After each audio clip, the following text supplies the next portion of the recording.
नमस्कार दोस्तों, कैसे हैं आप लोग। आज फिर एक नए वीडियो में आपका स्वागत है। दोस्तों, हम लोगों का जो सेशन चल रहा था वो हमने पिछले वीडियो में बताया था आपको संयुक्त राष्ट्र संघ के बारे में। ठीक है, यूएनओ के बारे में हमने फैक्ट उसके चीजें बताया था कि कब उसका स्थापना हुआ और उसका रीजन क्या रहा जो स्टेबल होगा। ठीक है, और उसमें कितने मेंबर हैं और कितने अंग हैं। तो दोस्तों, हमने उसमें ये भी बताया था कि आज हम लोग फैक्ट के बारे में बात करेंगे और नेक्स्ट वीडियो से हम लोग जो संयुक्त राष्ट्र के अंग हैं उसके बारे में चर्चा करेंगे। ठीक है, तो आज हम लोग दोस्तों उसके अंग के बारे में चर्चा करेंगे, क्योंकि हमने बताया था कि संयुक्त राष्ट्र संघ के 6 अंग होते हैं। एक पिछले वीडियो में भी हमने बता दिया है, पूरा डिटेल में हमने अब समझाया है उसमें। अगर वीडियो नहीं देखे हैं तो जा करके देख लीजिएगा, हम नीचे उसका लिंक दे देंगे। ठीक है, इसमें देखिए 6 अंग होते हैं। पिछले वीडियो हमने बता दिया है। महासभा, सुरक्षा परिषद, इसी को सिक्योरिटी काउंसिल बोला जाता है। नेशनल असेंबली महासभा को इकोनॉमिक एंड सोशल काउंसिल, आर्थिक परिषद, न्याय परिषद। न्याय परिषद को दोस्तों ट्रस्टशिप कहा जाता है। ठीक है, ट्रस्टीशिप का मतलब ये है कि जो पूरे वर्ल्ड में, अब भाई जो संयुक्त राष्ट्र संघ है पूरे वर्ल्ड की बात करता है, जितने इसके मेंबर है 193 मेंबर हैं। तो 193 मेंबर में जो सबसे ज्यादा गरीब रहता है तो उसके और मेंबर की जिम्मेदारी बनती है कि उसको हेल्प किया जाए, कुछ का चाहे पैसे के मामले में किया जाए, चाहे ऐसे कुछ खाने पीने की दवा देकर के किसी भी तरह से हेल्प किया जाए। ठीक है, तो इसी को न्यास परिषद बोला जाता है, ट्रस्टीशिप।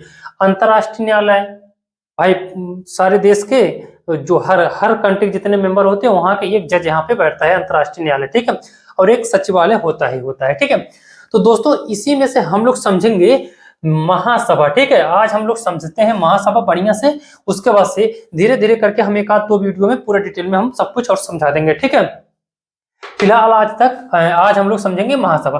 तो देखिए दोस्तों, महासभा के बारे में कुछ जानिए।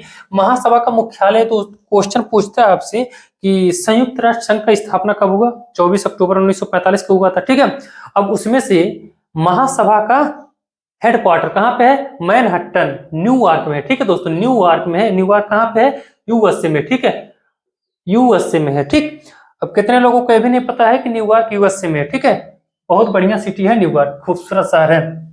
तो महासभा का हेडक्वार्टर जो है मैनहट्टन, न्यूयॉर्क सिटी में है, जो अमेरिका में है। दोस्तों इसके मेंबर देखिए, यहाँ पे लिखा हुआ है महासभा में सदस्य देशों की संख्या 193 होता है। अब यहाँ समझने वाली पॉइंट है दोस्तों कि जो संयुक्त राष्ट्र संघ है, संयुक्त राष्ट्र संघ में टोटल 193 मेंबर हैं। 193 मेंबर हैं। अब संयुक्त राष्ट्र संघ के 6 अंग है। 6 अंग में से जो महासभा है, महासभा में भी 193 मेंबर यहाँ पे आके बैठते हैं और अपना स्पीच भी देते हैं। ठीक है दोस्तों, तो यही लिखा हुआ है कि महासभा में सदस्य देशों की संख्या 193 है। ठीक है, 193 मेंबर यहाँ पे आते हैं, जो सितंबर महीने में इसका बैठक होता है, जो सारे देश के राष्ट्राध्यक्ष आकर के यहाँ अपने अपने देश के बारे में, अपने अच्छाई के बारे में, अपना मतलब उनका देश कैसे ग्रो कर रहा है उसके बारे में अच्छे से यहाँ पे भाषण देते हैं। उनका टाइमिंग यहाँ पे फिक्स रहता है। ठीक है, अगला देखिए, आधिकारिक भाषा। आपसे भी क्वेश्चन पूछता है दोस्तों कि संयुक्त राष्ट्र संघ का आधिकारिक भाषा क्या है। पहले समझिए, अंग्रेजी, अरबी, रूसी, स्पेनिश, फ्रांसीसी, 6 भाषा है। ठीक है, चाइनीज भी है दोस्तों, चीनी, यहाँ पे लिख देते हैं चीनी, चाइनीज भाषा, यानी 6 है। 1 2 3 4 5 6, अंग्रेजी, अरबी, रूसी, स्पेनिश, फ्रांसीसी और चीनी। अब ये आधिकारिक भाषा है संयुक्त राष्ट्र संघ में। यानी अगर कुछ पास हो रहा है, कोई कानून पास हो रहा है, या वहां के जो जज बैठ रहे हैं या अध्यक्ष बैठ रहे हैं, तो जो उनके सामने रहेगा दोस्तों, ये यही 6 भाषा में वहां पे प्रस्तुत होगा। ठीक है, बाकी भाषण देने के लिए कोई कुछ भी दे सकता है, किसी भी भाषण दे सकता है। आपने देखा होगा कि अपने देश के जो मोदी जी हैं वो हिंदी में देते हैं। ठीक है, पिछले बार भी हिंदी में दिए थे भाषण, और इस बार भी सितंबर में जाने वाले हैं अमेरिका मोदी जी, और वहां पे हिंदी में भाषण देंगे। तो भाषण देने में चाहे जो भी लैंग्वेज में आप दे सकते हैं, लेकिन आधिकारिक भाषा जो है वो अंग्रेजी, अरबी, रूसी, स्पेनिश, फ्रांसीसी, चीनी है। ठीक, इतना पॉइंट ध्यान रखेंगे। अगला क्या है दोस्तों? वर्तमान अध्यक्ष। वर्तमान अध्यक्ष क्या है? साबा कोरोसी है। 1 वर्ष का टाइम पीरियड रहता है। ठीक है, हर वर्ष एक अध्यक्ष चुना जाएगा। ये 77वें अध्यक्ष है साबा कोरोसी। ठीक है दोस्तों, संयुक्त राष्ट्र संघ के। ठीक, अब इतना पॉइंट समझ में आ गया। अब देखिए महासभा का, दोस्तों संयुक्त राष्ट्र संघ का जो महासभा है इसका मेन उद्देश्य क्या है, तो उद्देश्य हमने यहाँ पे लिख रखा है। उद्देश्य क्या है यहाँ पे देखिए, पहले महासभा में सभी 193 मेंबर, महासभा में सभी 193 सदस्य देश शामिल होते हैं। ठीक, 193 सदस्य शामिल होते हैं। क्वेश्चन पूछता है, अपने खोपड़ी में बैठा लेना है। ठीक है दोस्तों, महासभा अध्यक्ष 1 वर्ष के लिए चुना जाता है। देखिए हमने यहाँ पे लिखा हुआ है 1 वर्ष के लिए चुना जाता है। अब इसका सम्मेलन अधिकतर विवादित होता है। ठीक है, विवादित मंच होते हैं। अब दोस्तों ऐसा क्यों विवादित होता है कि पूरे दुनिया में चाहे शांति के लिए हुआ या कोई देश किसी पे हमला कर देता है या कोई कानून पास करना है, किसी राष्ट्र को शामिल करना है, किसी को निष्कासन करना है, मतलब बहुत सारे इसमें कानून होते हैं। तो उस कानून को मतलब लागू करने के लिए चाहे किसी को निष्कासन करना, अंदर लाना, तो विवादित मंच ही होता है। तो महासभा को विवादित मंच भी बोला जाता है। ठीक है, महासभा को विवादित मंच भी कह सकते हैं दोस्तों। और इसमें 193 मेंबर बैठते हैं, इसीलिए दोस्तों इसको लघु संसद भी कहा जाता है। तो यहाँ पे लिख देते हैं, ये भी आपको पॉइंट ध्यान रखना है दोस्तों कि महासभा को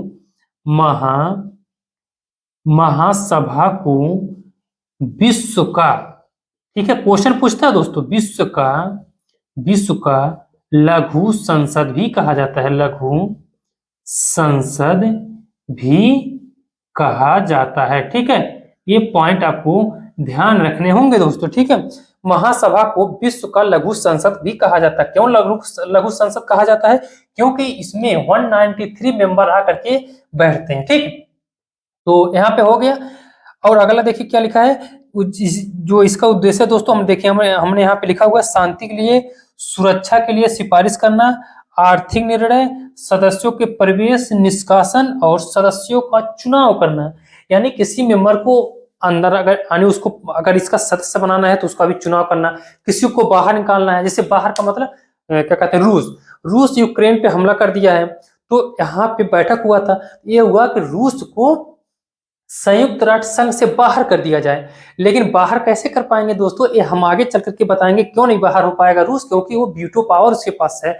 ठीक है, जो अस्थायी सदस्य 5 देश है, अमेरिका हो गया, रूस हो गया, उसके बाद से फ्रांस हो गया, चाइना हो गया और ब्रिटेन हो गया। ठीक है, तो जो अस्थायी सदस्य दोस्तों, एक ऐसा मान लीजिए कि कोई संगठन खुला है, अब संगठन को चलाने के लिए कुछ उसके मेंबर होंगे ना, कुछ अध्यक्ष होंगे ना, तो यही अध्यक्ष है, मान लीजिए यही 5 ऐसे अध्यक्ष हैं जो यही चलाते हैं और यही गिराते भी हैं। अगर एक भी इसमें चाहेगा नहीं, आगे नहीं बढ़ना है, एक कानून पास नहीं होगा, तो एक पकड़ के अगर खींचेगा तो मजबूरी में 5 ही वो वापिस आएंगे। ठीक है, तो रूस को कभी बाहर आप नहीं कर पाएंगे क्योंकि उसको वीटो पावर है। जैसे उसको कहेंगे कि सारे मेंबर कहेंगे या जो अस्थायी सदस्य 4 सदस्य हैं वो भी कहेंगे रूस को बाहर कर दिया जाए, तो रूस कहेगा अच्छा हमको बाहर कर रहे हो, लाओ वीटो पावर लगा देते हैं, वीटो पावर लगा देगा, हो ही नहीं पाएगा। इसको हम अगले वीडियो में समझेंगे बेहतर तरीके से, फिलहाल अभी ये समझिए। यानी किसी को अंदर करना है तब भी चुनाव होता है, किसी को अगर कहीं शांति माहौल बनाता है, जैसे चाइना दोस्तों ताइवान को ज्यादा परेशान कर रखा है, यहाँ शांति के लिए पूछ रहा है, सुरक्षा की दृष्टि के लिए जैसे दोस्तों तो उत्तरी कोरिया है, ऐसे मान लेते चाइना एग्जाम्पल के लिए काफी ज्यादा उदाहरण है, क्योंकि चाइना कई देशों को परेशान कर रखा है। ठीक है, तो सुरक्षा की दृष्टि के लिए सिफारिश करना। आर्थिक निर्णय दोस्तों, अफ्रीका महाद्वीप में देखेंगे तो बहुत सारे गरीब देश है। ठीक है, बहुत सारे गरीब देश हैं, तो उनका मतलब बीमारी हो गया, जैसे कोरोना का टीकाकरण हो गया, को आर्थिक स्थिति खराब हो गया, भूखमरी हो गया, तो उसको हेल्प करेंगे और सारे मेंबर जो सक्षम है। ठीक है, सदस्य देशों के प्रवेश निष्कासन और सदस्यों का चुनाव करना।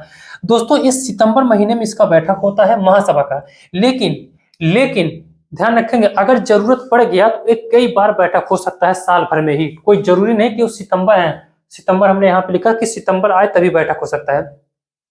ये बात आपको पता होना चाहिए कि रूस जब यूक्रेन पे हमला किया तो उसके बाद से ना जाने कितनी बैठकें हुई। ठीक है, महासभा में कितनी बैठकें हुई कि रूस को रोका जाए, रूस के ऊपर प्रतिबंध लगाया जाए। यानी ये जरूरत थी दोस्तों, जरूरत ये थी कि जो ये संयुक्त राष्ट्र संघ के खिलाफ था। ठीक है, संयुक्त राष्ट्र संघ के खिलाफ था कि 2 देश आपस में युद्ध कर रहे थे, तो युद्ध नहीं चाहता संयुक्त राष्ट्र संघ, तो इसीलिए पर अगर देखेंगे जरूरत पड़ने पे तो कई बार इसका बैठक हो सकता है महासभा का।